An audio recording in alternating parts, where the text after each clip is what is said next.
நீங்க ஓட்டு போட்டீங்கன்னா உங்க வீட்டுல இருக்கிற உங்களுடைய வேட்பாளர் ஜெயிச்ச மாதிரி. என்னடா இவர் ஏதோ ஓவரா சொல்றாருன்னு நினைக்க வேணாம். பிராக்டிகலா அப்படிதான் இருக்கும், அப்படிதான் இருக்கணும். நீங்களும் அப்படிதான் நினைப்பீங்கன்னு நான் நம்புறேன்.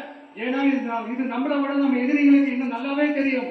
அதனால எல்லாம் இந்த அதிகார பலம் எல்லாத்தையும் தூக்கிட்டு வந்துருவாங்க.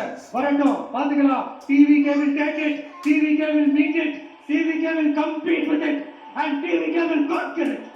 TVK will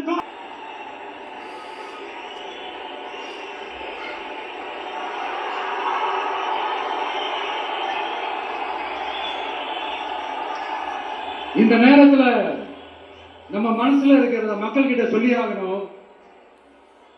தூத்துக்குடி ஸ்னோலினோட அம்மா